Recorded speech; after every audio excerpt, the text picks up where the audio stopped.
Boards and booze, booze and boards, drinks and beers, fight some hordes. Drank too much, forgot our swords, ran back home, filled our gourds, got drunk again, sang some chords. Boards and booze and boards, with Mickey and Jeb. Hi, no Jeb today, isn't that awesome, guys? Here I am, behind the pile of games that Mickey purchased. I didn't purchase all that pile. It still doesn't help your case. You got a lot of games. That's because they don't fit anywhere. Alright, so, as you probably know from the name of the video, we're going to do a recap of our PAX Unplugged experience. Yep. We went there for 3 days, right? We did the 3-day pass? Yes. So we were there Friday, Saturday, and Sunday. Yes. What is it? We Ubered into the city in Philadelphia. Yep. Went there for the day, hung around, did all kinds of stuff, and then went back and stuff like that. So yep. this is the short the short version of it. Pretty much. And now the part that everybody wants to see, all the stuff that we got and we did. Yep. Related to gaming. Right. I don't think you guys care about the other stuff. So, all right. Jeb ate Chinese stuff. That's Yeah. what he did. Chinatown. So disgusting. All well, right. what he ate, not... I mean, mine was good. His was gross. Yeah, well, Mickey enjoyed it because they brought like the roasted duck through the restaurant. He was like, "That's awesome." All right. So, anyways, Okay. what do we got? All right, you want to go by the list or by the mountain? Oh, I don't. Let's just talk about stuff. You wrote a list. All We'll right. And So if I ended up buying it, we can show it. All right. So when we got there, the first thing we did was went to the exhibition hall. We did. And we were like, might as well just start in the front and work our way all around. So the first place we stopped at was a dungeon crawler card game. Right. That I think it's not on Kickstarter yet. But No, it's it's gonna totally in production. So Yeah. we've got to see basically a prototype. No art on the cards or anything like Yep. that. We didn't really play. He kind of set things up, kind of told us how it worked. The name of it was Dungeon Slayer. Yep. And they gave us this coaster. And when on they say coming to Kickstarter, 2018. just says 2018. Yeah. So, yeah, the coaster is actually kind of neat because it keeps track of the rounds in the game. Basically, I think Jeb and I, if you watched our Mercenaries video, Right. was actually Jeb was the one that brought that up, and then I went, oh yeah, you're right. It's got a tiny bit of that feel, and I feel like most of that feel is from The grid. Yeah. Not so much gameplay. So if you didn't, Yeah, because Mercenaries was a deck builder. This is just a dungeon crawl with cards. Yes. So. So anyways, I think both of us thought that it has some potential from what we saw. It sounds like it could be quite good actually. Different classes that you go into the dungeon with, and you get different cards for the different classes. They play differently, but I think the part that makes the game unique is that both the monsters and the players, they get, what you can do is triggered by what round you're on. So as you might have something that can't trigger until round 8. So what do you do in the meantime? Yep. So there's a lot of planning and things like that can go on in the game. And there's also, I'll call it a little bit of a deck building element, because when you take wounds, it can clog your hand. Yeah, it's like a negative deck builder. And that's exactly what he called it. Because something like that. You don't get any good cards to add to your deck. It's only wounds that are coming. Right, so. but there is healing. Yeah.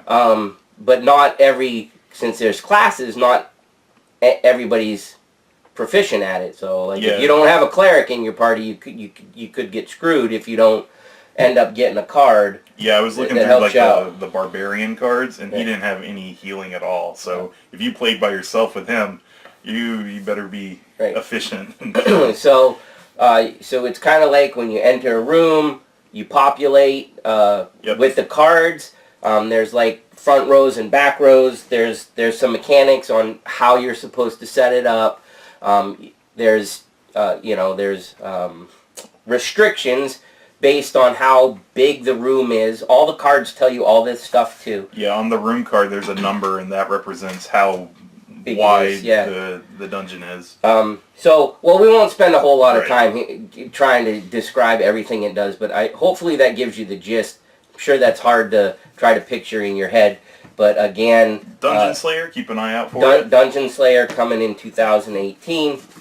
Alright, next up... What do you got next, Jim? This one, I'll let you... Okay. Because I didn't really spend much time at that booth. Okay, so this is called Robit Riddle. This is a pre-order, so I'm pretty sure that he already completed his Kickstarter. I think it was on Kickstarter already. So maybe you've already heard of this one. Jeb had a hard time hearing anything if I was standing in front of him because it was like, it wasn't loud, it was just all the background noise that if you weren't like right up on a table, anybody that's been to a convention probably knows what I'm talking about. So he listened to a little bit of this, got the gist, and then was like, I'm not going to try to strain anymore. I got a little bit more out of it. So basically this is a game to introduce people to RPGs. Yep. And the gist of what I saw looked pretty cool. It uses cards and things like that as it tells a story, and you have to solve like a puzzle or a clue to get to the next stage. There seemed to be a decent amount of cards. The artwork was great. It is definitely one that I'm gonna like keep an eye out for when it's actually released. There's actually a pre-order on here.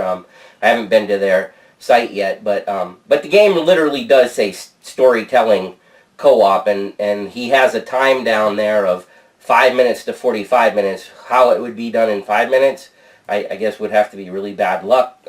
But 1 to 6 players and 6 and up, so definitely can start the kids. Well, yeah, the game and early, and I think that was kind of his point. Yeah, there was a lady who was at the booth talking to him, and when we walked up, she was like, "Yeah, this game is a good way for kids to get introduced into like storytelling and stuff like that." So that's basically all I heard. So again, that one's called Robit Riddle, and the artwork is basically a lot of robot-looking things in the term of they kind of look Iron Giant-ish, if you're familiar with that movie. It's kind of what they look like. And yeah, we were kind of impressed with what we saw there too. All right, next up is JRPG. This is all Jeb. I'm not going to be able to talk about this much. Other than when we first walked by, we were both like, what is that? Yeah, it looked really cool because I think the entire convention they always had a session going because they were doing playtesting to see if there were any improvements because it's not finalized yet, but it was really cool. The premise of it is it's supposed to be like a JRPG in a, I guess, kind of like a board game. I guess they were fitting a JRPG into a board game is the way to go about explaining it. And each person controlled a different character. They're different classes, like most games in general. One of the unique things was that each character had like a little kit that you start out with, and it explained how to set up everything for your character. And they also like have some instructions how to set up the whole thing, so it's not like one person sets up the whole board. It's like each person kind of sets up parts of it, and when everything's ready, then you begin, and everybody has their own storybook. That I think those all might be the same because we were reading all the characters had, I guess there were different like lines or whatever, like you would just read off your character's line. Did it guide you on when you were supposed to read that type of thing? Yeah. And it was really helpful because like there'd be like the reading interaction, and there'd be like the loading screen like in a video game, and it was like do this and do this while it's loading, and then you go through, and It was really cool because there was a board that kind of tells where you're at in the story, and when you hit certain spaces on the board, it's like in a JRPG. When you run into a battle, like you kind of get sucked out of the map and go into the battle. So that's how it flowed really well. Do the battles feel like they're turn-based? Like yeah, they are turn-based. Oh, okay, yep. so that's kind of cool too. Yep. If you're wondering why I have nothing to say about it, is because when we first looked at it, it was full. Yep. When we came back to pass the table again, it was a group sitting down, and there was one spot left, and he really, really wanted to play it, and I was like, Jeb, just go sit down. I can find something to do. Plus, there was a cute girl there, and he wanted to sit by her. But anyways. But yeah, and one other cool thing that I thought was there was also grinding in it, which if you know in video games, it's kind of annoying because you have to like actually grind. And this is literally when you land on the grinding space, it tells you how many dice to roll, and depending on the results is the result of the grind, and that's it. Oh, that's pretty cool. So you get stuff while you grind, progressing through battles, and then there was no boss in the scenario we did, but apparently there's bosses and multiple scenarios. So and he was there for a while too, so they did a pretty he had a pretty good idea of what the final product should be like, and he's excited for it. I'm excited for it after listening to what he said, and I'm excited for it just from what the sheer contents of what I saw sitting on the table looked like they had a potential for really big. And since it was kind of, stop me if I'm wrong, it looked like it was sort of modular. Like here's this, so they can just keep adding to it. Yep. New characters, new scenarios, new monsters, etc., etc. So. Oh, and the battle, it's like Arkham Horror, where you draw out of the bag the tokens. That's how you do battle. So all right. I thought that was a pretty cool aspect as well. It's pretty good. So again, remember that it's called this. Do you remember when they said this is February? I think. Yeah, sometime early next year. I'm almost positive they said. Kickstarter early 2018. But I think they told us while we were there it was February. Maybe that'll change, but it is early 2018. It's fun211.com, and I have some of their games if I remember correctly. And so, yeah, good stuff. Yeah, definitely looking forward to it. Right. All right. Is there anything else in this folder we need? I don't think so. It's mostly just random stuff we were given. Okay. Well, I didn't know if there was anything we could show when we talked about it. Onward, Jeb. All right. Next up is Dwarf Dice. Hey, that's in here. Oh, is it? You can't see that, can you? Nope. So anyways, Dwarf Dice was... it was very close to being purchased by Mickey. It was, but something else won out. Yeah. So Dwarf Dice. This was I'm pretty sure he kickstarted it. I think it funded, and I think he just had his game there. Very simple. It was a dice rolling game with a really cool mechanic of actually stacking the dice on top of each other. That's what stopped us when we were walking by, because we both saw the cards with dice stacked on up, them. and they weren't, and you could tell that they were doing it on purpose. It wasn't just it wasn't just to save room or anything like that. So when we finally crossed paths, when there was nobody sitting there, we sat down. It was actually almost the end of the day. I think that's probably why we got a seat. He went over it real quick. Takes about 2 seconds to figure out. Yeah. And then it's really cool. So basically, you're dwarves. The deck represents the mine or cave or whatever you want to call it that you're digging in, and then you get dwarves each turn that are the dice, and you roll them, and based on where you put them and how things resolve depends on what happens. The goal of the game is to get 3 or 5. I think 5 gold. 5 gold. That you can find in various ways on the cards throughout the game. The interesting thing about the stacking is that, real quick, basically the way that it works is you have to stack the dice you roll any way you want in the mine, but it has to be equal to or lower than the dice that you put it on top of. So if I have a 6 sitting down there, I can put a 5 on top and then a 4 on top and a 3 on top. Or I could go straight to 2 on top. The point is it has to be the same or lower. And then you resolve the lowest face showing. And if there's multiples, you resolve from deepest in the dungeon? Or was it closest I think in the it's dungeon? closest to the dungeon inward. Right, and then inward, which does make a difference. It does make a difference on how you find things, and it was really cool. This close to making a purchase. Some other stuff went out when I get to it. We'll probably tag them in this video. Hope they don't get mad. I kind of felt like it was just a little on the high end for what it was. He wanted $25 for it. I feel like a good price point would have been $20. I probably would have just taken a $20 bill out and given it to him, like on the spot.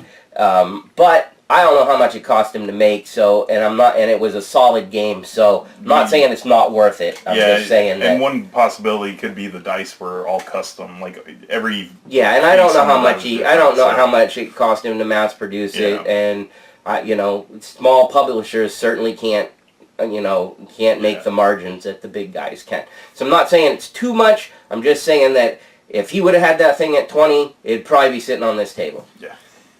All right. So next thing, what is it? Champions of Midgard. Champions of Midgard. This actually should come later, but Jeb's talking about it now, so we're going to show it. Yeah. Because we walked by this so many times, and I kept going. This is not a new game. But I had always actually wanted to play it, and so we finally got to play it, and Jeb was like, oh, that's a Mickey game. You're going to buy this, you're going to buy this, you're going to buy this, you're going to buy this. And guess what? Actually, wait, there's a story. So, hold on. So, first of all, if you haven't seen it, there's Champions of Midgard. Champions of Midgard is a worker placement game, right? For the it's akin to like a Lords of Waterdeep, except I like it better. And there's like all kinds of battles and stuff you can do. All kinds of stuff. But now, that's quick. So, you play stuff. You got cards. You do things. You kill things. You're always like, why did that person take that space before I wanted it? Typical that type of thing. Now here's the thing. So, this is the base box. This is what was originally released. Since then, there's been two expansions. Now, we got to play with all the expansions, and I can definitely see where the guy that taught us was coming from. He said that they just make the game so much better. And it's true, because there is so much going on, and just from Jeb and I having played multiple of this type of game, it was pretty easy to spot that not that it wouldn't have been good, but it would have been, they probably wouldn't have had a whole ton to set it apart from like a Stone Age or a Waterdeep or some of the other ones you've played. Throwing in the rest of it, it just kind of made it more thematic. It gave it a few more routes where you could go. My opinion, they kickstarted. This was a Kickstarter that they had for the display, which is so cool because they basically incorporated all the expansions into this playmat, so you don't have to take any boards out if you got this. And guess who got this? It was this guy right here. He's very excited about it because we got to play on this too. So that was cool that you don't have to have multiple boards out or whatever. So my thought process when I got there and liked the game, and it'll be easy to teach, and we'll do an episode on it. But I wanted to they had the Kickstarter stuff there.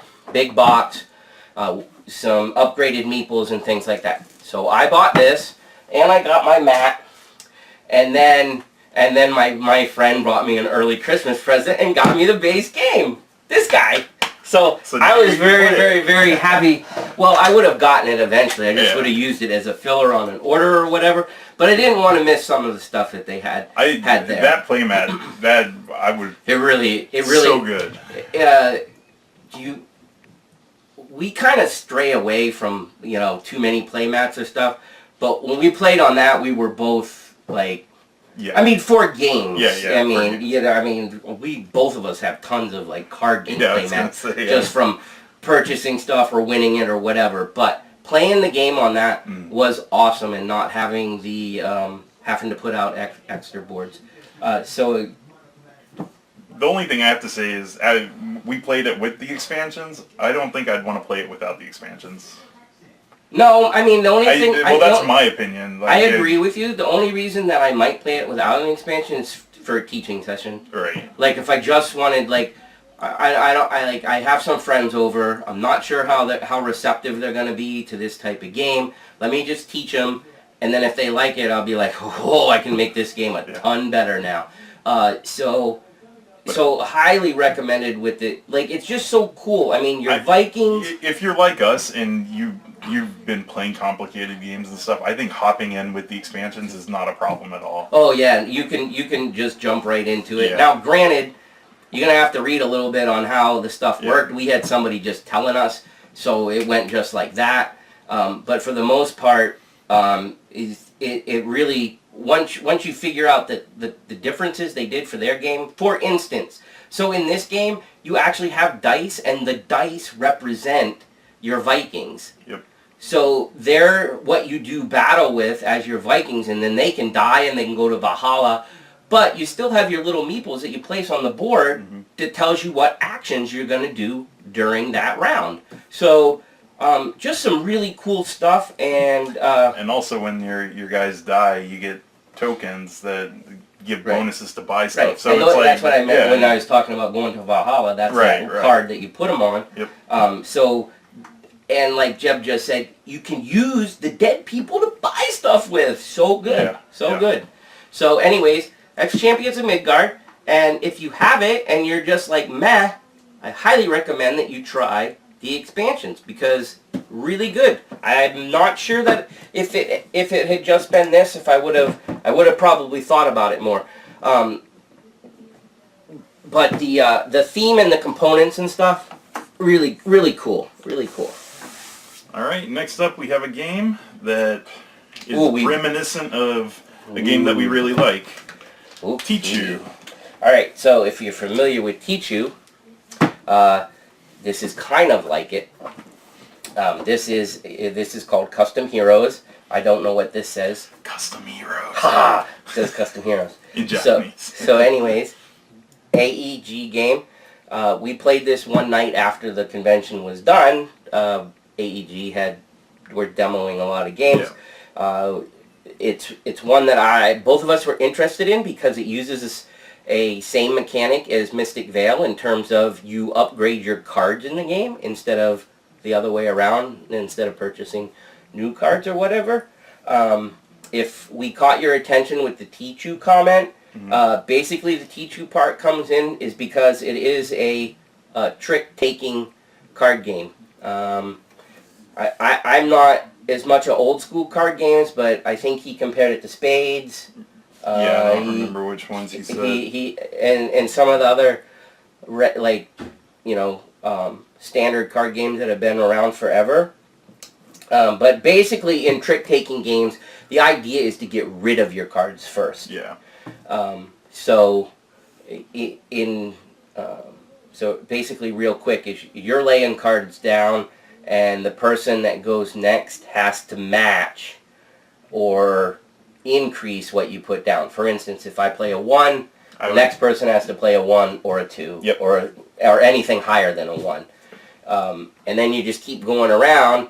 Once it so if it goes from the person that plays the card, if it goes around the whole table and everybody passes, that's the person that won that round. Yeah.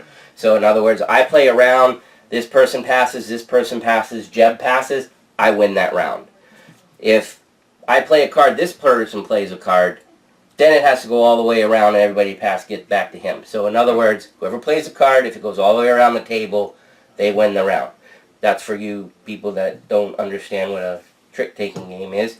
But this game lets you change the cards. secretly change the cards. Yeah. Is so cool. So much fun. Because like with Tichu, you have the normal numbers and then the few special cards. Right. In this, you can make regular cards into special cards. You can change the numbers. Yeah. It's some of them you actually have to pay for. There's a little bit of an economy, not a lot. Victory points that are hidden, so you have to try to keep track of what other people have, because once you get to 10 points, once you win a hand and have 10 points, you win the game. And like I said, the cards are changing and all that kind of stuff. So we had a blast with it. One of the cool things is it's 2 to 6 players, so it's not a set like Tichu. You have to have 4. You have to have 4. Yeah. So and I probably like spades and all that stuff. Right. Well, in Tichu's defense, you're playing with a partner. Well, yeah, so it is you have to have 4 people. Yeah. So but this it's every man for himself. Yeah. But it really reminded us of that just with the way it played, because the only besides the special cards in Tichu, the only thing that was a little bit different is this game doesn't use straights, so it's all basically singles or pairs, singles, pairs, triples, whatever you can make. And what? I said sets. I don't know if that's sets. correct. Yeah, that's a good. Why can't I think of that word, Jeff? I don't know. I thought that was wrong when I. Well, I didn't think of it. Anyways, very cool. You'll probably see an episode. At some point. If we get a few people over, definitely do this one, because as soon as we played it the next day, guess whose bag it was in? Yeah, you can't guess because you can see it right here. Oh, yes. All right, the next game is bringing back old school arcade games. Centipede. The only game Jeb purchased. I bought 2. Okay, you bought 2. I got the Hero Realm stuff too. Oh, you gave it away. I haven't got there yet. We got so much to go through. All right, Centipede. We were walking by and we saw Centipede, like they were demoing it, and then on the banner they had like asteroids and Joust and Missile Command. Yeah, so old school video games. Yeah, so this is by IDW Games, and they're bringing old school video games to the board game. Yep. So we did. I did the demo. Yeah, because I was off playing another game. Yeah. so while I was waiting, I was like, okay, I'll check it out to see if it's any good. And the guy demoed it. He showed me how to play, and I was like, that's really cool. So I ended up purchasing it. And then when the exhibition hall closed, Mickey and I sat down and we were like, let's play it. Let's play it. We did. And so we were able to, just from his quick tutorial that he played with and then going through the rulebook, we were able to figure it out, except for I still contest that the flea is not right. We'll do an episode and we'll talk about it. You have to come back and watch the episode about Centipede to see what I'm talking about with the flea, because it's garbage. Yeah. The point of the game is one person controls the gnome and one person controls the centipede. So it's an asymmetric game. Yep. And you're just trying to kill the other person. Yep. And you do, and the centipede, like the mechanics are like they really tried to get as much as you could take from the video game. Like when the gnome guy shoots the centipede, if he hits him in the middle, breaks in half, makes 2 centipedes. They move faster. When they're smaller. It moves faster. There's a speed track. The gnome guy actually has a little control panel down here that gives him a couple of special abilities, because you're probably wondering, well, how in the world, like, you don't have a trackball. Yeah. They did a good job. You really don't need it. Well, I mean, because you can't have it anyways. So, really cool, and we can't wait to see the next ones, because I'm so anxious to see what they do with the other ones. Yeah. I mean, like, my head's spinning on how are you gonna, like, especially like Missile Command. Yeah, we're talking about like Missile Command the most.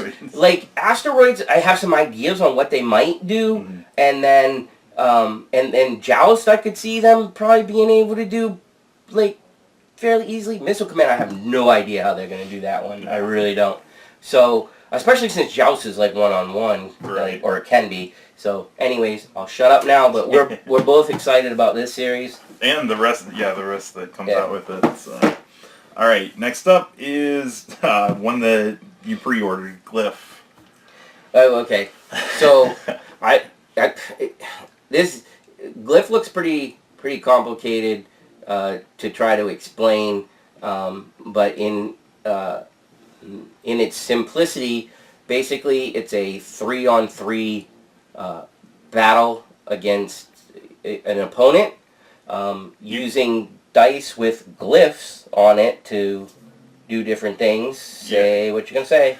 You want to say it? Yeah, it's 3 characters versus 3 characters. Oh, so you can either be... No, I was just clarifying. Oh, okay. It can be 1 player versus 1 player and each control 3, or you could have 3 people controlling the 3 characters. Like that. I guess you could. Yeah. Yeah, well, anyways, the art looks fantastic. The components look fantastic. Looks like they're in the final stages of production. I don't even know... like, I hopped on to look at the Kickstarter, and... I think I remember seeing it, but it didn't grab my attention as much until I saw it in person, and then I was like, that looks like it's going to be something.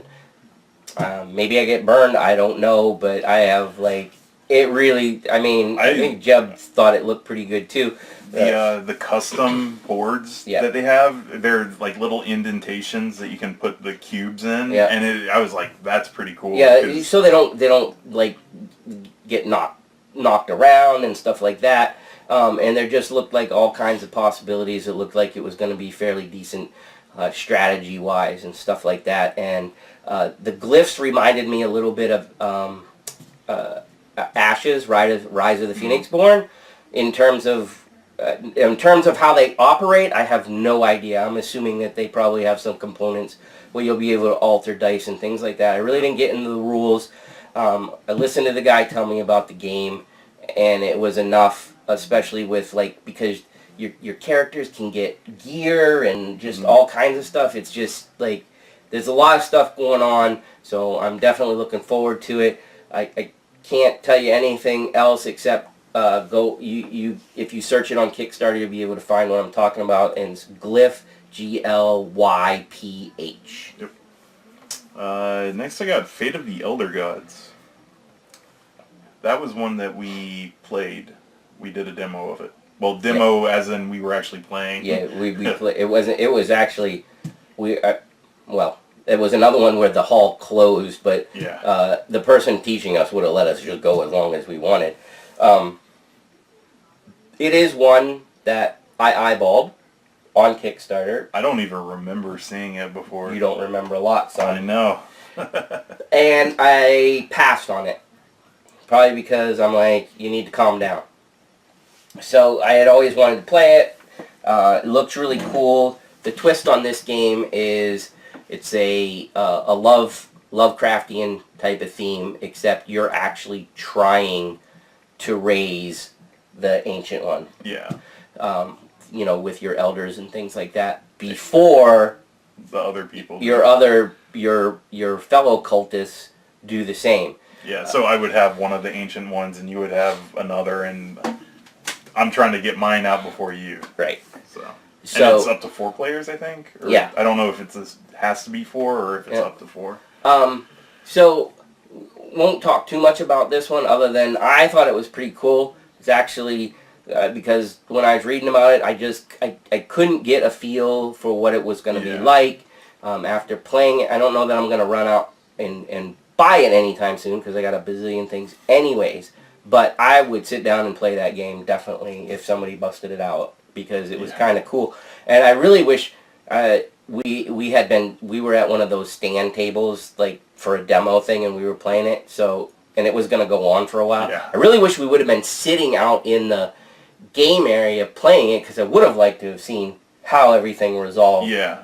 For like end game and stuff because he says that because I was kicking his butt and then he started tied up at the end, Jeff. There was no kicking butt. In the very beginning I was destroying you. Oh, okay. And then you slowly worked your way back because you couldn't roll anything but what you needed all day. All con. Whatever. Oh, I made so many people. All the workers were like, "This is amazing! Like, how do you do that?" And Mickey's over here just so mad. He's like, "Jeff, I want to punch you." Okay, let's move on. All right. We don't hear about Jeb's luck. Next, pinball. Oh, right. Oh my gosh, you forgot what pinball was. I remember now. Yeah, we were walking by and nobody was at the booth or whatever, and the lady who actually created it, right? Yeah, it was the designer. Yeah, she came over and was like, "You want to hear about this?" And we were like, "Sure." And she went through the whole game. It's trying to remember. Yeah, it's pinball, and I remember like it has a lot of pinballish thing. Like it does it well. So there's it's kind of like it's a little bit of like a bidding system, and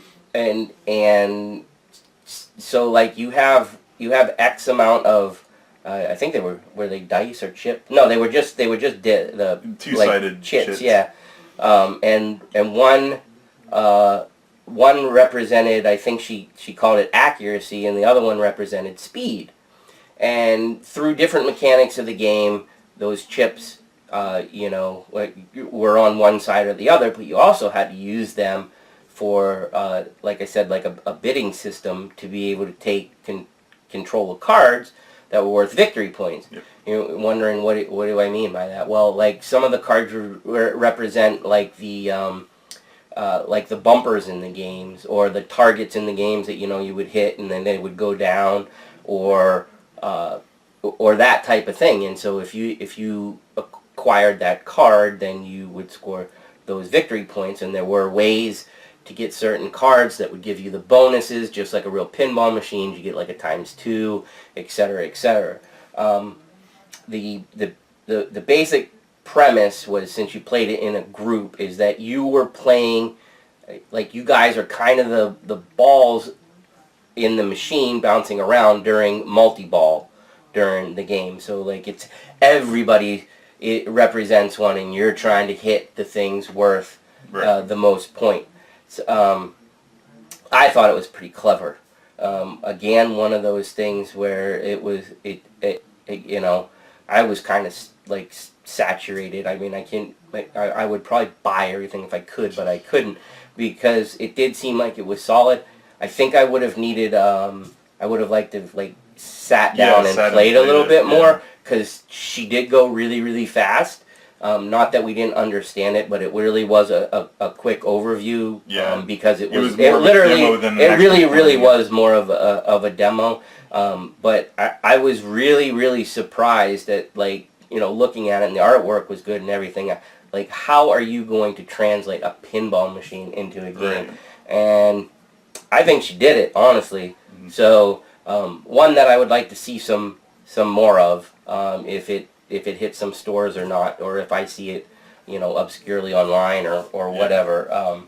I would definitely give it a whirl again. All right.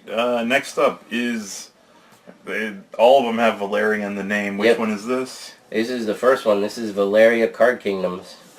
I'll let you Okay, so we haven't done a Valeria review on anything. We have not, but we've actually we actually got to play, like, I think 3 of them. Yeah, we played a bunch. They're on our list of things to do. Yeah. So this is by Daily Magic Games, and I will tell you a funny little story, because this is my Mickey is a moron story. So they put this game out on Kickstarter a while ago, and it was successful and whatever, and so there it is, right?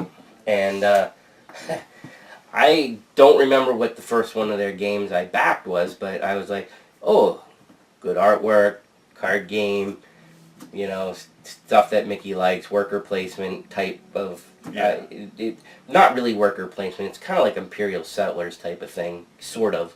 But anyways, long story short, I backed the expansion for this without having the game. I thought it was a standalone, and I was like, oh, that looks really cool. Yeah, so... And that just shows you how stupid I am sometimes when I see something I like. I didn't even read through the whole thing. Well, we played Villages of Valeria, and then I always see Quests of Valeria when I'm here. Yeah. And then I always saw the Flame and Ice, or what is it? I think it's Frost and Ice. Or Flame and Frost, or whatever. Flames and Frost. I saw that sitting there. I was like, oh, it's just another one. And then I hear Mickey talking to the guy at Daily Magic booth, and he was like, yeah, that was an expansion that I bought. So yeah, it was pretty fun. So this was kind of a no-brainer, because I had planned on getting it because I had the expansion, and I didn't. This was another one where in the evening after everything was, when it was kind of like, okay, everybody go play games now, this was another one that Jeb and I just opened up on the spot because he had given us a really, really fast overview. Yeah. But just listening to it, we knew it was going to be similar to the other Valeria games. Which, by the way, I find a little bit interesting. I think Jeb would be on the same page that I find it kind of interesting that they've taken those games with very, very similar mechanics and made them feel different. Yeah. I think they did a good job with that. I will say so far after playing this, I think this might be my favorite one so far. I really, and it wasn't just because I whipped Jeb's butt with it, just crushed him like a grape. It was like bad. I was so proud of myself, It but was it's the not one game recorded. you won this week, or that weekend. No, it was the previous week you won everything. I won at the convention. It was the previous Saturday. I was gonna punch you in the face. So, anyways, this is is basically It's kind of like you're Machikoro kind of ish, right? kind of like a Machikoro. You're basically trying to build a kingdom. There's a pool of cards that you can buy from, and when you buy them, they come into your kingdom. Right.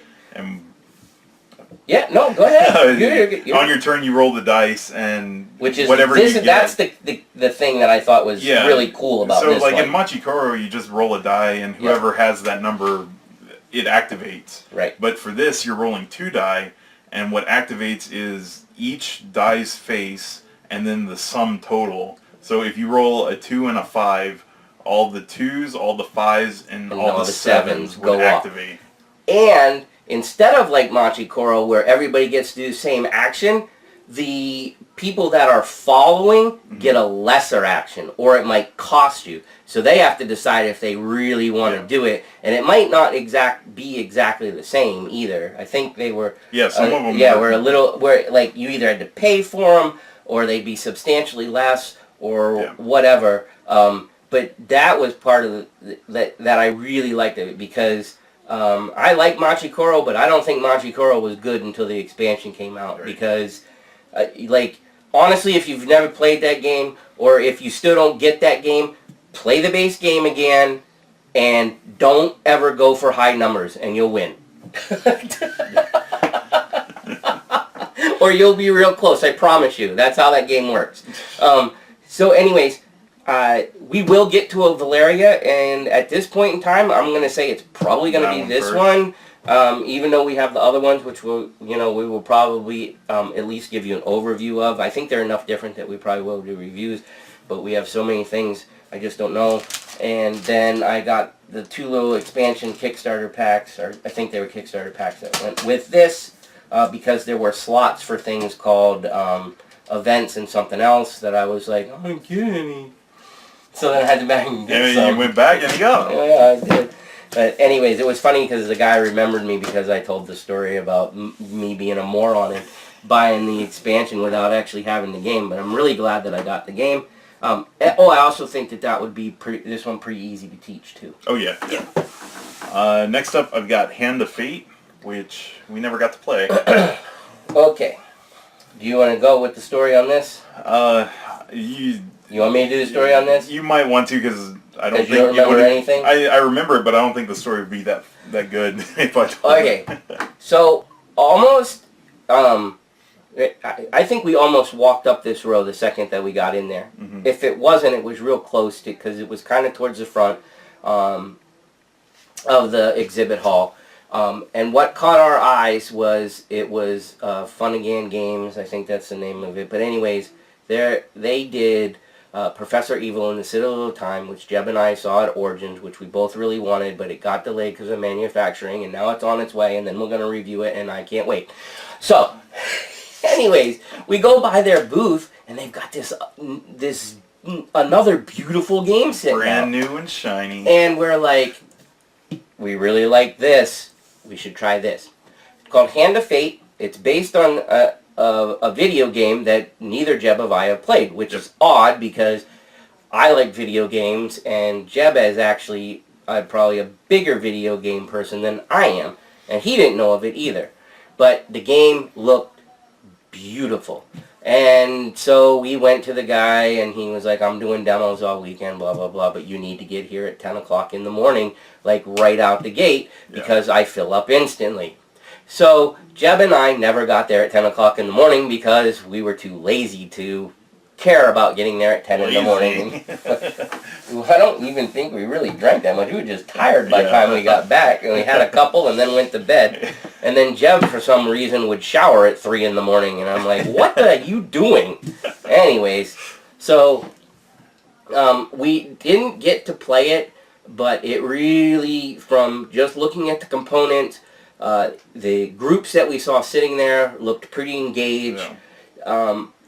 Can't really say one way or the other if it's going to be a good game. I have high hopes because of the other stuff we've seen from, because it's the same, not that, I don't know if it's all the same publisher, but it's also the Tokaido people. It's under their umbrella, which, not a heavy game, but like a fantastic game if you ask me. So, we're really looking forward to seeing, what the deal with it is. Did you ask if it was a Kickstarter or just coming? I don't know if they've kickstarted anything except anniversary edition of Tokaido. Yeah, I don't think. So I don't even know if they do. I don't know if they're even going to venture into that. Right. Remember the name. Keep an eye out for it. It's probably something that is probably going to. We're both guessing that it's going to get a little bit of buzz. Mm-hmm. Alright, so next up I've got Thornwatch, which the entire con we were walking by and they had, I don't know, like 8 to 10 tables in the play area. Yeah, there were a ton out there, and I think there might have been like 4 in the exhibitor hall. But every time we walked by, there were people playing it. It was full. Yep. We were like, we saw the banners and stuff, and we were like, oh, that art's pretty cool, so we should give it a shot. And I was pretty sure that I saw it on Kickstarter. Just remembering the artwork. So I don't remember when it was. Maybe, I think it might have been our last day there. It is Saturday night, I think. Finally started, like, clearing out a little bit. It was, I think it was kind of late, too. I think we sat down at like 10 o'clock. But we finally got a little bit of a spot. The funny part was when we sat down, and we were talking about this, and we were like, it was on Kickstarter, like, what's the reason we didn't back it? And the guy who taught us was like, this is a 1 versus mini game, and both of us were like, that's why. Well, that was one of the reasons, yeah. So it is you do need a dungeon master type of person that's going to control various elements of the game. I will quickly try to describe it. Basically, they're trying to merge RPG and board game. They have tiles. These were all prototype components. They were basically pieces of paper. It was print and play. I won't even say it was, initial components or anything. It was print and play. So you're going to have tiles and things like that you can make different, I guess, maps or whatever they'll do with it. You have individual characters, and you have a deck of cards that goes with that character. Individual, like, they're unique, and basically then you have an objective that you need to meet. So, like a quest. There's some kind of story quest thing. So long story short, I wasn't impressed. Yeah, I wasn't either. The poor guys maybe if you're watching this up to this point, you'll be like, oh my gosh, it's something that Mickey and Jeb actually didn't care for. But then again, we try to buy games that we're going to like. So that's why a lot of our reviews are on the positive side. This, however, we sat down and we started to play, and we were like, not that it was terrible or anything, just to us it wasn't that impressive. And on top of that, it looked kind of like it stole a lot of stuff from Myth, to tell you the honest truth. Right. Stole is a pretty strong word. It has similar mechanics to Myth. Right. I won't say it stole things, because lots of games have I Yeah, mean, same you know, I mechanics mean, and come on, stuff a like deck that. builder is a deck builder. What did you do different to it to make it stand out? And so there were a lot of similar mechanics, and I really felt like they were trying to do the same type of thing, because we haven't done a Myth review. We have grandiose plans for it. Don't know when that's going to happen, but that's what Myth is supposed to be, is a tabletop RPG with a self-controlling Yeah. monster slash AI system, which we like better because, you know, a lot of times it's harder for us to find a consistent group. So if we can have something that we can play those types of games with, and him and I can be like the partners going on the quest, we'd rather do that than one-on-one with that type of a game. There's plenty of other games where we can beat up on each other. On questing games, we don't always want to be the dungeon master, and that's usually what happens, because we're the gamers and we have to teach people, so we just automatically take that. So I don't know if you have anything to add. That's just kind of the overview. We didn't play, for a real long time. There's not, they really slimmed it down. There's no grid based. I mean, you move from tile to tile. It's not even you have to plot your movement or anything. So like I said, it wasn't for me. I mean, like Jeb said, those tables were packed, and I'm going to assume that a lot of them were Kickstarter people wanting to see what they bought. Right. Yeah, because sitting down and playing it, I was just like, I don't get why it was full the entire weekend, but maybe it's just that there's more people who like Well, that. and, I mean, maybe we weren't, I mean, it just wasn't our cup of tea. I don't know. I mean, it was, one of the designers is the guy that did the Pathfinder Adventure card game, and he's a big name. Mike Silliker? I don't remember. I'm not going to even try to, it starts with an S, but I'm not going to try to brutalize his name because I don't remember it. But he's a really good designer, and, maybe I'll change my mind at some point in time. Right now, probably not, because I got enough Myth to play for years, so I probably not, unless somebody else picks it up and I go over to play. That's probably not on my list, but I will say it's probably one to watch, because there was a ton of people at those tables. All right. What does that say? Light something. Is that Seekers? Lightseekers, yes. Oh, Lightseekers. I did not play this one. So I was off doing other... So while Jeb was at his JRPG, I was wandering around, and we had gone past this table a couple of times, and this is called Lightseekers. And if you look at, you're not going to be able to see it from here, but if you were to take a good look at these boxes, these are starter boxes for the game. It is a CCG, and I'm not a huge CCG person in terms of it. I don't know. It's hard for me to find places to play or whatever. And if you look at this, you would look at it and go, I don't want to play. I don't want to play Skylanders in cards. Yeah. Am I wrong? No, because when I walked by, I saw the logo and I was like, so it's a Skylanders thing? I didn't know. And evidently, this is an app / computer online, one of those things that you can go and spend your money on or whatever. However, the card game is totally separate. And I do like the whimsical art and stuff like that. It's very colorful, and so when I went by, they had a slot. The lady there was like, do you want to learn it? And I said, sure.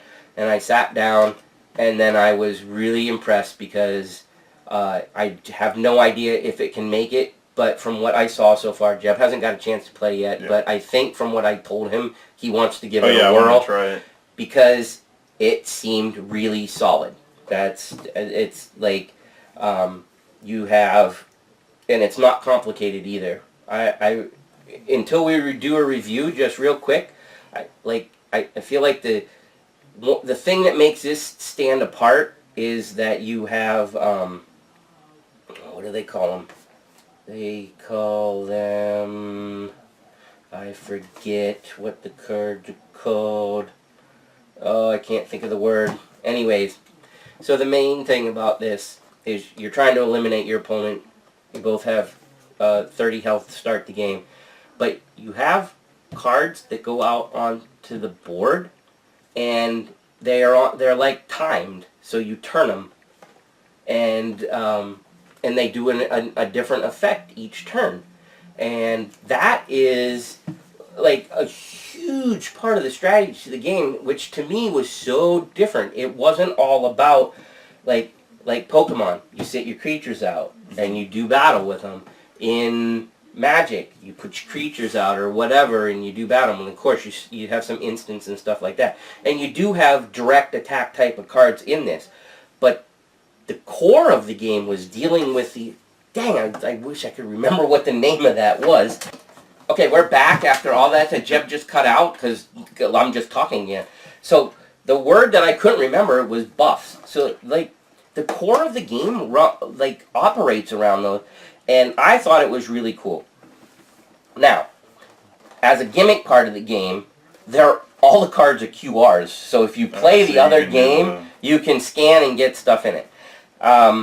I don't know if that was good or bad, and like I said, when I walked by, I figured it was just a gimmicky thing. No idea if the game can hold on or not, because CCG is such a hard thing to break into. Yeah. My understanding is it's been out for a year. It's the first time I've seen it. That doesn't mean that that doesn't really mean that much. But like I said, I was very much impressed. I want to get my son to sit down and play it too, because he's a competitive Pokemon player, and I just want to know what he thinks about it, because he will play almost any type of card game. That's just Pokemon's the one he focuses on. So I want to see what he thinks of it. But anyways, we will be doing a review on this. We're going to do a review on everything. But excited about that. I didn't really think that I would pick up a CCG, but I did get all the starter decks just to mess around with them.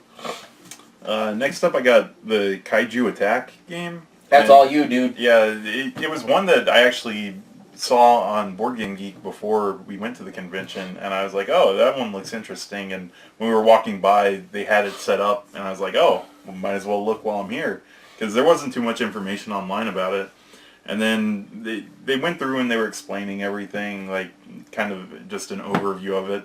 And I don't know, it didn't pull me in like I thought it would. So it should have, though, because it was all gem. It was it was Japanese monsters fighting wreck the city and stuff like that. But the presentation was pretty much less than stellar. We did have it explained to us. We didn't sit down and play. Right. I think it was just kind of a letdown. We honestly can't give an opinion on the gameplay because we didn't play.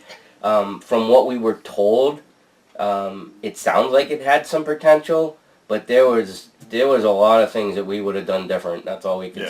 That's all I can say about it, because I don't want to pick on it when they didn't really play it. Right. Even if we did play it, I can tell you we'd be picking on some of the aspects. But anyways, that's all we can say about that. That was it for that. Next up, you got it first? Quantum Quest. Quantum Quest. Fantasy dungeon dive with roguelike elements. Is it still going?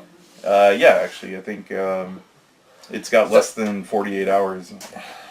24 hours to go. It's still going. Yep. If you want to go check it out. When we were talking to the creator, he was like, "Yeah, not sure that it's gonna fund." By the way that he was talking, he was pretty convinced that it wasn't gonna fund. Yeah. That's it. But he knew things that he needed to change and everything. Right. So you want to jump into this one to start, anyways? When we were walking by, it was not in the exhibit hall. It was in the gaming area, and it might have been after the hall closed that we were walking by.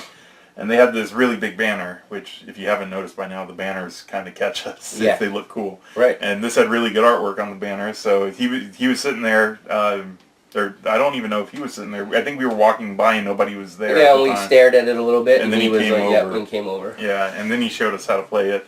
And what this one is it's every player gets 4 heroes.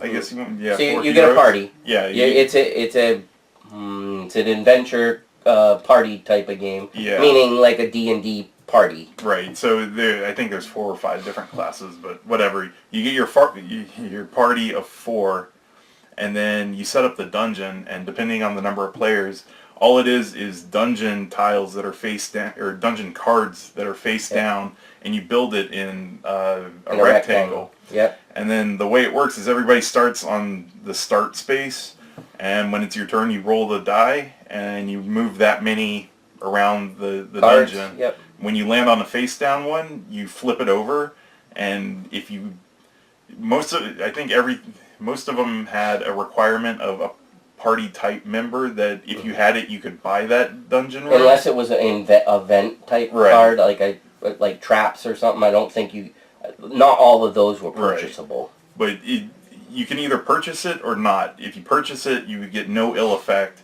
But if you don't purchase it, you actually get hit by the effect of the room. Right. And when you purchase it, you put your little token on it to show that it's yours. And when other people land on it, they get damaged. And Gee, what game does that sound like, Jim? Yeah. And pretty much you just go around until there's one player left, which means all the parties. So you're taking these cards are doing damage to you, and then you get to assign the damage to your party. If you land on somebody else's owned space, they get to assign the damage to somebody in your party, and the idea of the game is to be the last party standing. Basically the cards of the game is standard playing size, like standard deck of cards. Shuffle them up, create the board. I think there's some. I think there's. If I remember talking to him right, I think there's like.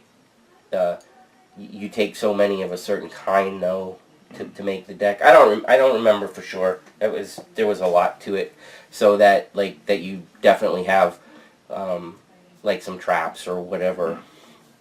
That being said, and I actually emailed him because he was looking for suggestions, and I don't know. I don't like to. Somebody works hard on something. I was trying to give constructive criticism, but so here you go. I think the game I think it has something, like it's got potential, but at its core, and don't be turned off by this, but it is roll and move just like Monopoly. However, there is so much potential to make it different because it was really actually fun as it got to the end, trying to kill everybody off, and it came down to the wire. Everybody had one guy left at the end, so it was that close, and so it wasn't. So when I say it has the Monopoly mechanic, it was way more exciting than playing that game, but it really was roll move around the thing. As far as to go, when you passed the start space, you got 2 gold instead of $200. You got 2 gold because you needed money to purchase the spots, the dungeon too. rooms. So I won't get into a lot of details because honestly, I don't know if you will, but I really wouldn't mind play testing his revisions or whatever he comes up with. Some of the stuff that Jeb and I had thought that might make it a little neater is if some of your hero cards had more interesting powers. I didn't see any. I had one hero card that did something bad actually when he was the last hero in the party, and other than their class, they had no ability. Now, he did tell me in the message that I sent that some of them do have it, and he was kind of disappointed that he didn't realize that when he was setting it up. But with as many as cards that were out there that I didn't see abilities on, I feel like that has the ability to open that game up so much, and you don't even have to make them hard. Like a warrior gets a +1 attack, which is maybe it can change a dice +1. That's it. which in turn could get you off a bad space or Right. whatever. Just little things like that. I mean, I don't know if it would work or not. That's the kind of stuff that we were, that was like one of the things that we were contemplating. And the other thing that I think the big one, to keep it from like all bad luck.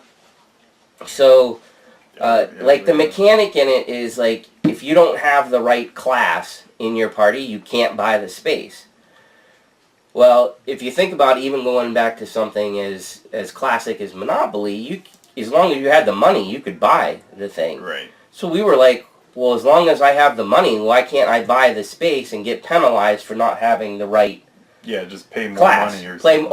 or take a damage or whatever, Yeah. whatever this, like, something in it that would be like, because that really could be a huge luck factor in terms of rolling the dice. However, if you go back to the first idea, maybe that's remanipulated with, being able to manipulate some of this. I don't know. I really do feel like there was a lot of potential for something kind of neat there, and super portable, and super easy to learn. Yep.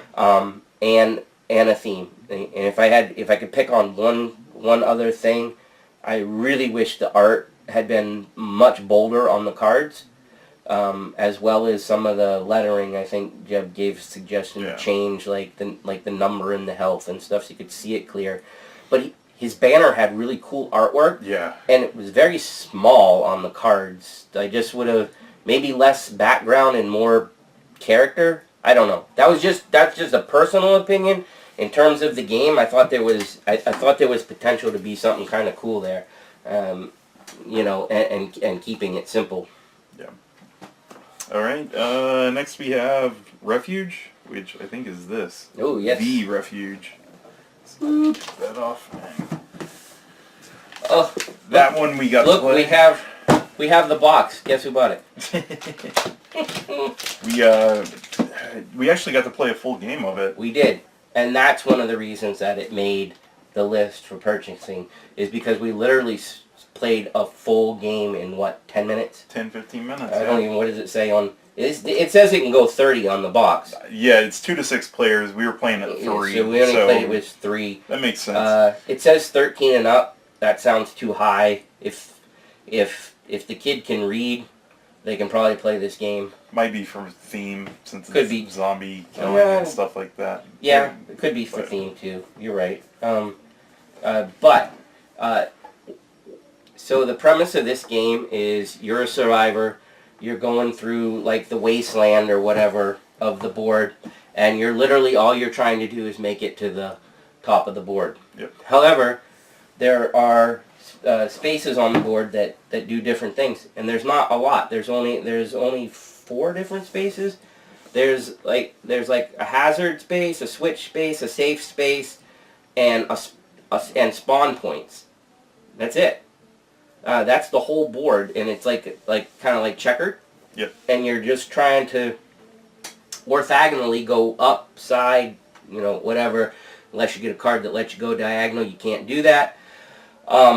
And the fun part of it is that you get to screw with the other players and make the zombies do things and all that kind of stuff. So you have figures. There's a ton of zombie figures here. When you land on a hazard space, you get to populate with a zombie, and you get to put it wherever you want. And then what is it? I think it's the hazard spots. You get to move the zombies.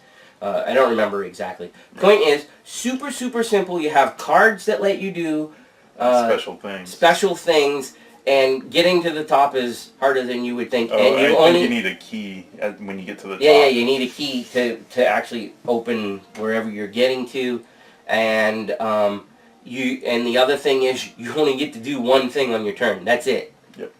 Like literally. It was draw a card or move.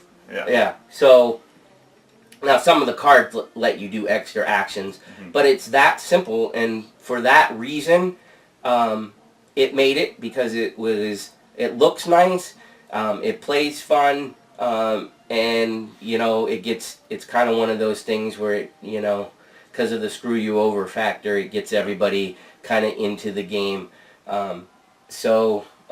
Hopefully, like I've said a bazillion times, hopefully you will see that one in the future, especially since that will be a quicker episode for us to record since it's easy. Alright, next up, beer dice. Yeah. We saw this one real quick when we when we first got there. It was one of the first things we came across. I got to play it a little bit, and I got destroyed. Yeah, and then because, you know, the name of the game here is Booze and Boards with Mickey and Jeb, and it's got beer on it. Yep. That wasn't the only reason. So, but the really cool thing about this is super quick, like party type, 3 dice. And everybody has 3 dice, right? And each die is a different thing, like snack, beer, and coaster. Yeah, so there's cards in here. You flip it over, and you have to roll whatever on the card. To be the first one to match the card. So it could be beer, pretzel, like a coaster, and then everybody just frantically rolls and tries to match the card. Yeah. If you match the card, you have to be the first one to take the card. That's the key. You have to actually take the card. Yeah, you have to remember. You can't just get like, "Ooh, I got it," because then somebody else rolls and you got your arms up here and they took the card. Yeah. Right. So, anyways, one of those, you know, camping games. Bring it. You know, obviously super portable. Yep. Just a lot of fun. And they put a drinking version in it, so that made Jeb happy. Yeah, I think it's like chug your drink or something like that. It's like empty your glass or something. It's horrible. Okay, next is a really fun one. High Heavens. Okay. Oh, wow. Look, it made it into my basket again. Okay, another one that, yes, if you're getting a theme here at these game conventions, you can check out a lot of these on Kickstarters because that's where they go to promote their games. Yep. This one, totally don't. There's a little part in the back of my brain that thinks I might have seen it, but it didn't. It didn't really do anything from me. I went back onto the Kickstarter page and looked at it and read it over and everything. And having played it, I was excited about reading it, but I was trying to like take myself back without having played it, read it, and try to decide if I would have been excited about it, and I don't think I would have been until I saw it in action. Yeah. And now I own it. Yeah, it was a really, really fun game. Mickey played it, I watched, but just watching him and the demo guy play, I was like, oh, this is so... So I actually have this open, and I'll just give you a little sneak peek here.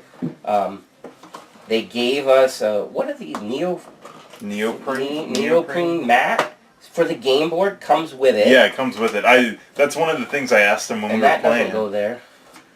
Because I was like, does it come with the mat? And he was like, yeah. And all the gods and these chips, which I won't get into too much, because I know that Jeb and I had both said that this is on top of the list for making it to the table.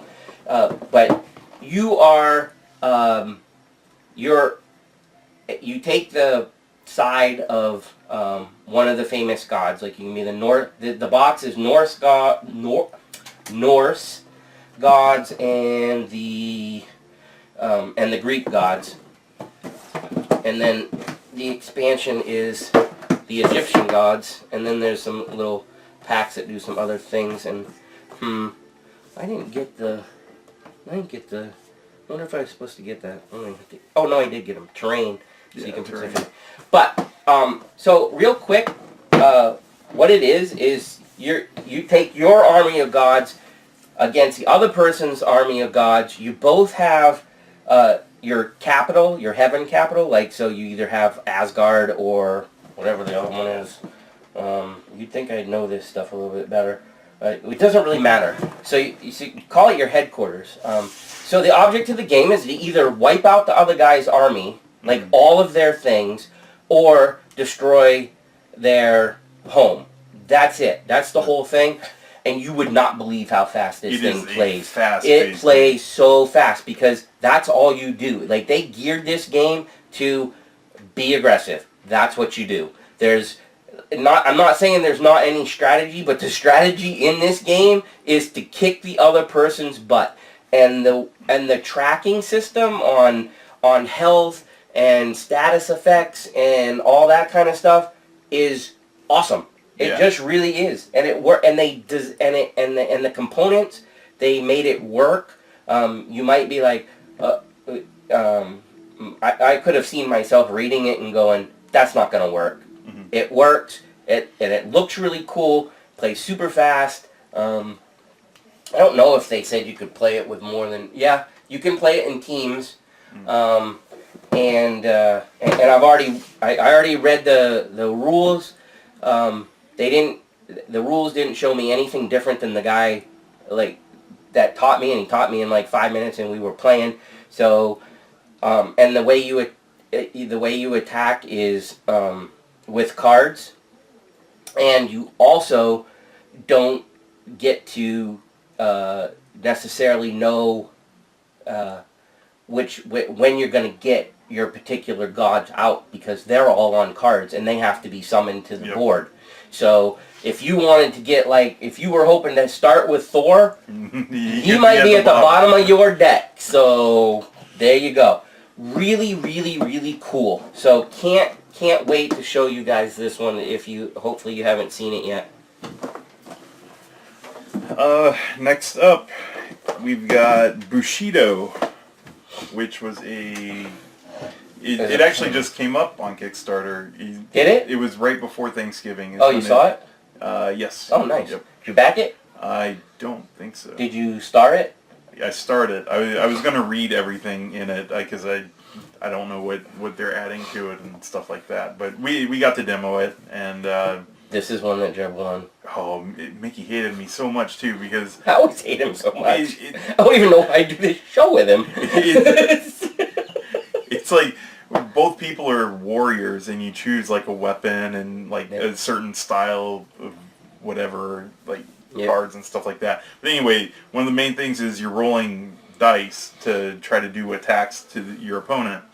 And all I remember is it was one side of the die that if you get that, it allows you to re-roll it and roll another dice. Right. So on my first attack, I think I had I did 18 points of damage. Yeah, it was and ridiculous. You only need 10 to kill someone, so it was crazy. Okay, so if you're wondering how that works when he just said that 18, it's got a really unique mechanic, because you don't, he rolls all that damage, I don't instantly die. It comes back over to me to do some defensive stuff and all that kind of thing. So I have a chance to negate all that before the damage actually resolves, which is actually something I don't think I've seen before, not that I recall, exactly the way that it works. So it's not like damage, wait till the end of the turn, resolve. It's damage, let the other player go, then resolve, and then back into the other player's turn. And when I did all the damage and it went back to Mickey,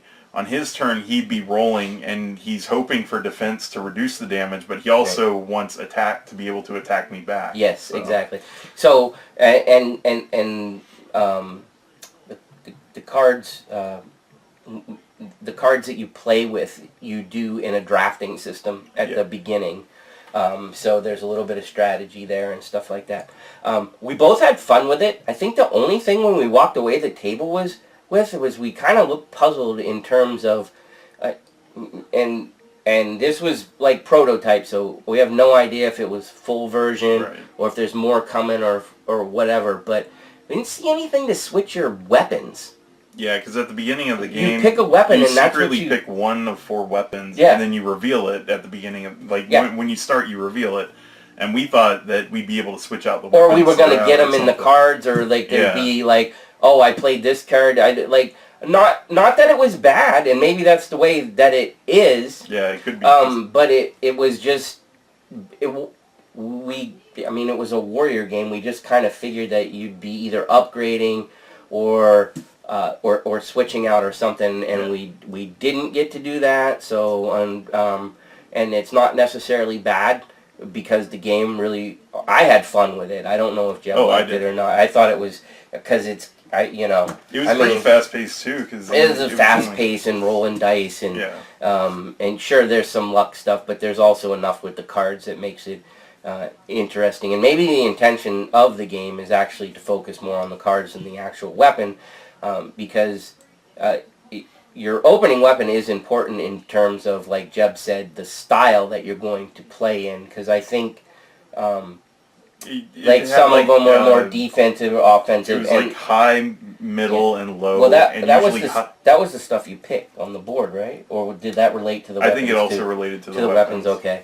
So yeah, and also the weapons let you different weapons let you store. You had certain tokens that did stuff, so like that was one of the ways that I was able to negate some of his damage, was because I had defensive tokens, for lack of a better word. They could have been called shields, I don't know, but so my weapon let me hold 2. We picked the same weapon, so he was able to hold 2 also. But I know for a fact from remembering seeing the cards that I know there was like a weapon that held 3, and the maximum was 4. I don't remember seeing a weapon that had 4, but it certainly could have been there. We weren't paying that close attention. We were more interested in seeing how the game worked. So anyways, I'm glad Jeb started, because I'll be interested to see if he jumps on board. Now that you reminded me about the weapon, I was like, okay, that makes sense why I started. So because I wanted to read to see how everything worked. Yeah. So again, what was the name again? Oh, Bushido. Bushido. It's on Kickstarter. I don't know how long it's there. It's on now. If that sounds interesting, I go check it out. Like I said, both of us, we enjoyed it. Obviously, couldn't buy it. It wasn't done. And since it started, I'm sure Jeb will read some more, and he'll decide if he's going to jump in or not, because it's Japanese themed too. So that helps. That helps the case if it's got any chance of being good. Yeah. That's this guy right here. All right. Yep. All right. Well, that looks like it's it for all the games. No, it isn't, Jeb. But you're a funny man. So what do we? Wait, you didn't. That's last, because that's my. I actually forgot about this. Yeah. Oh, you forgot about that. All right. So okay. So you can see it. You heard if you watched us flap about Origins, you heard us flap about this, and it's out. White Wizards Games, The Ruin of Thandar. It is the campaign deck for Hero Realms. Hero Realms, which we have not done, but basically Hero Realms is Fantasy Star Realms. Yes. With a little bit of twist, because you can have characters that they have specific cards that actually cater to them. Yep. But this is a campaign mode, and you have a boss. And we got to preview this at Origins, and we have been waiting, because it was super fun, and we're super stoked. We both got the little boss decks that go with it, and so instead of doing just a Hero Realms review, because we'll just talk about that, and we'll probably reference this works just like Star Realms. If you haven't seen Star Realms, just go shoot. You can watch the first 10 minutes. You'll know how to play. Yeah. Then you'll know how the basic mechanics of this. Then you can jump into a campaign and really cool stuff. It's how long do they say it plays? Because it goes a while. Does it even say? Really, they didn't put the game time on the box. But it was one of the things I remember is you play, and when the boss gets to a certain point, it flips over and it becomes even more difficult. Right. So. Yep. But I mean, I guess my point was, if you're hearing Star Realms and you're like, oh, that's going to be done in 15 minutes. Yeah, not this. Not this the campaign. This is like full board game material here. Really good stuff. I forgot how many adventures there are in this too. At least 7, I think. I remember it was a good amount. Yeah. It wasn't like 3. To me, that's like the hype that came out when Star Realms was released. I feel like that is that brought Hero Realms to that level after playing it at Origins, because in a different way, because Star Realms is such a good, quick, just easy, fun stuff. But that being able to throw in the mechanic and make like an adventure was just phenomenal. I'd be curious if they come out with a campaign like that for Star Realms. That would be pretty cool. Like go on a space adventure. That would be easy enough to make characters and stuff. Who knows? Yeah, that would be pretty cool. All right, now we're done. No, we're not done. So excited. This was the game that Mickey got super hyped about after he saw how it played, right? Okay, so this is like Mickey art right here, because this just lures me in right here. All right, so you know how much I want to break this open and show them. I know. I won't. Okay, so this game was. Dice Throne. I don't think we actually said the name. Yeah, Dice Throne. Was staring me down like the whole time we were there. And it was all over the place too. And everybody was carrying it. So finally I was like, okay, I have to go find out about it, because the demo tables were always full, so I never got to demo it. And so I finally, patiently waited at the table to, for somebody to be done talking to somebody else so they could start from the beginning, basically, and tell me about the game. And Jeb made big fun of me because when we met up again, I wasn't with him at the time. I'm carrying the game, and he's like, really? Sight unseen or unplayed, however you want to say it? I'm like, no. I listened to the whole pitch. I'm telling you, it's good. All right. So Dice Throne at its core is kind of like Magic meets Yahtzee. Yeah. I know what it is. Except because you have a deck of cards. And you have a hero. I guess in Magic you don't always have a hero unless you have a planeswalker. But anyways, point is you have a character and you get 5 dice, just like Yahtzee. And you're rolling 5 dice and you have up to 2 re-rolls, just like Yahtzee, to get abilities to go off that you have on your player board.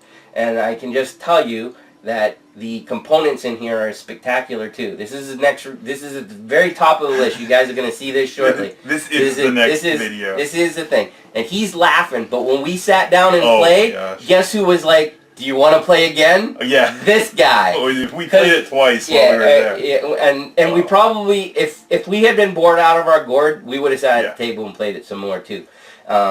Because we instantly wanted to try different characters. Yep. Now we've each tried 2. I'm sure he wants to try the rest of them. I want to try the rest of them. And I want to try to figure out some of the stuff that I didn't figure out the first time I played the other characters. And once you figure out that and your opponent figures out his, you just have, just some epic battles, because it's 1 versus 1 or 2 versus 2 or however you want to play it. And, it's basically a back and forth battle. And I think one of the things that really surprised us, because when you read some of the characters, you're like, that doesn't sound that good.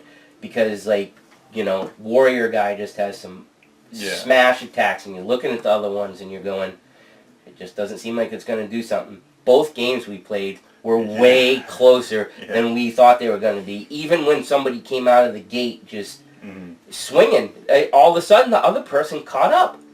And we've played 4 characters so far, all felt 100% totally different. They're all different. Totally different. They even come with a little side thing that has different effects that hero is able to do. Yep. Because there is a little overlap, like knockdown and stuff. Oh yeah. But there are unique things as well. Yeah, so and obviously really cool. they all have some kind of basic damage and stuff like that, because they have to make it so you don't get screwed. But the heart of the characters, their uniqueness is just fantastic. Another one where it's like I jumped back on when I got home and I'm like, how did I miss this thing? And I really honestly, I guess there's just so much stuff out there. You just can't see it all. But I was super excited to play this. I'm super excited to show you guys this game. And there's a Kickstarter. There will be another Kickstarter for character expansions. coming for this, and I know that the Kickstarter people are just starting to get their game, which I really like about the Kickstarter community, especially with somebody like this. They were an independent publisher. They just got picked up by Roxley Games. Probably, I'm going to guess because of how solid this thing is. But they asked their backers, this is the way I just feel like this is just how it's supposed to be. You know, you got small, independent publisher, like, they're just crunched for time. They've got an awesome game. They want to go to PAX, but they ask the backers first, do you guys mind? We have this stuff. There's no way we're going to get it out to you all before this show. And the backers said yes, so they came and sold it.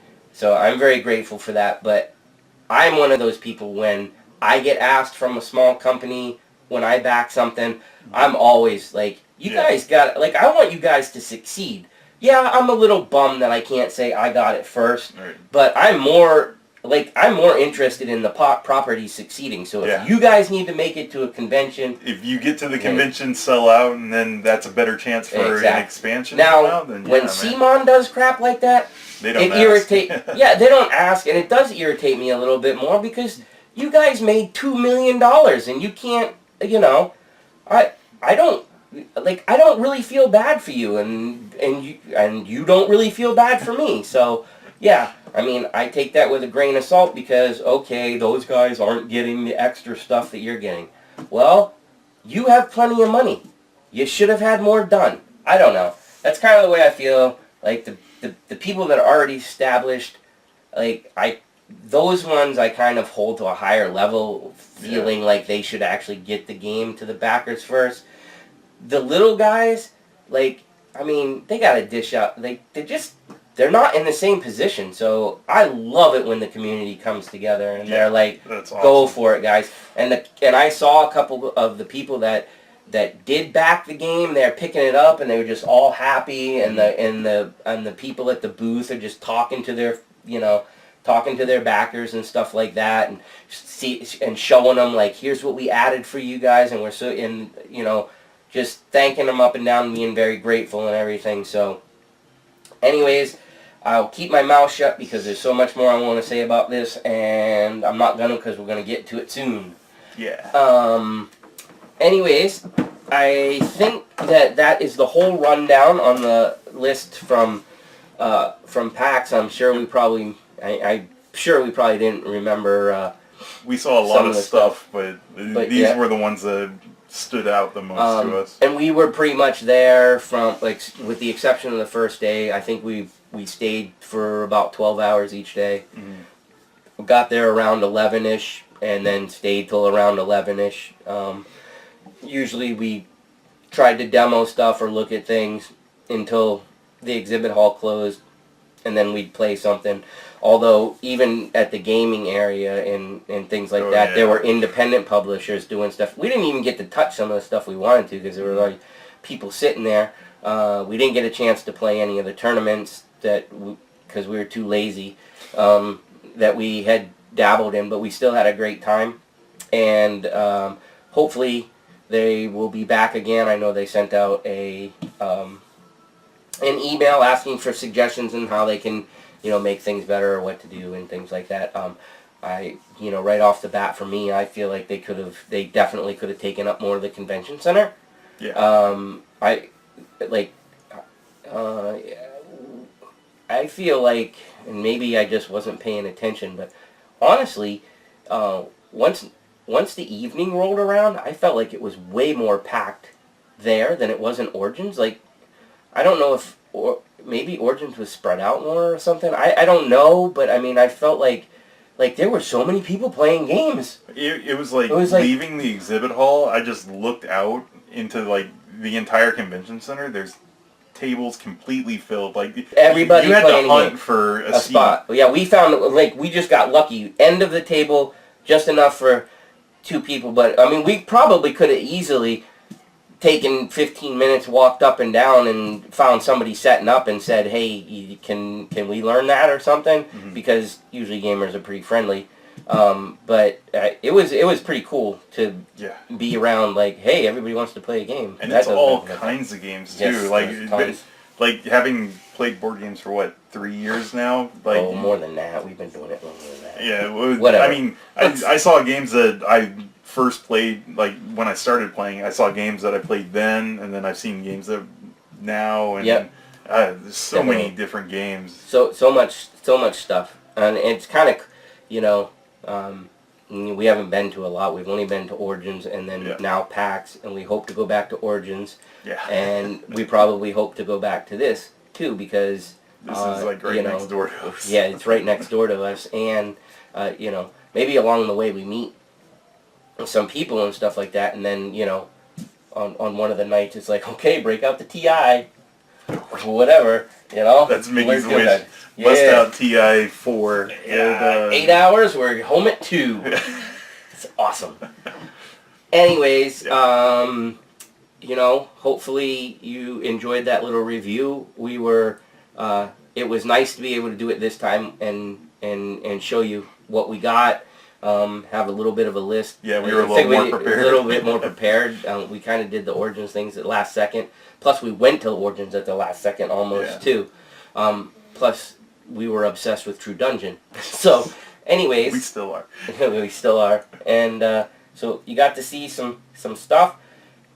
If you've made it to the end of the video and you saw something and you were like, oh, I really want to see that, put a comment. If you comment, you have a really good chance of pushing that thing way up. You can't pass Dice Throne though. It's not gonna happen. But anything else that you saw that you're like, oh, I really wish I could. We'll try to bump it up. We will we kind definitely of have try to- our own priority list with these as well. But I mean, if you guys want to see something faster, we'll get it out. Definitely. We will try to get it to you. Or if you want more information on something that we didn't have or that was mentioned, if you put that in the comments, if you can remember what the name of it is, we'll try to find you more information, because we did get bookmarks and the coasters and things like that probably have website information on it. So or whatever, or some of them even have dates of when the Kickstarters were coming out. So if you saw anything like that piqued your interest, let us know, and we'll try to dig them up, because that just helps the creators too, if we can drive more interest in it, and which keeps the hobby going. And if there's anything you want us to do the next time we go to a convention, I don't know if you have suggestions, or if there's something you'd like us to talk about. You can make Jeff do stupid stuff. That would be cool. I do lots of stupid stuff. But yeah, just leave us comments. We'll try to do stuff. I mean, when we went to Origins, it was only for a couple days, and we had True Dungeon take up a good amount. Well, that was it. We weren't. We had no intentions of going. That really was last minute, and we were like, this was a lot of fun. We kind of just walked around like, what are we supposed to do? And so it was a lot of the exhibit hall, look at stuff. We tried a few things, but after one, we were a little more prepared in terms of, okay, we're gonna do this. Although on this one, we did have intentions of going straight to the tournament thing, and we were like, do you really want to do that? And then we were like, well, if we make it, we make it. If we don't, we don't. Whatever. Even though we didn't go to the tournaments, I feel like we had a great experience, because we got to play so many new games and test things out. And well, I think that's kind of why the tournaments got pushed a little bit, was because we were still enjoying I mean, even after the first time we walked the exhibit hall, we were like, I don't remember what was over there. And we walked it again and was like, I don't remember seeing that. So there was a lot of that too, because there was a lot to take in. Mm-hmm. So there was a little bit of backtracking to remember, and then of course there was definitely backtracking and seeing things that were, somebody was already sitting at the table or whatever, and we wanted to go, try things out. So anyways, who knows if we'll ever make it to the granddaddy of all, but we're gonna try. Someday we might make it to Gen Con, if we can ever get enough PTO time to pull that off. But anyways, so that's the review of PAX. Hopefully hopefully you like some of what you saw, and hopefully you can leave a comment if you want to see something. Yeah, I literally look at the comments every time somebody does it, so it's a really good chance you're going to get a response. I don't look at it until Jeff tells me this comment. That's because he gets the notices. Yes. It's not because I don't want to read the comments. Right. All right. We'll see you later. See you.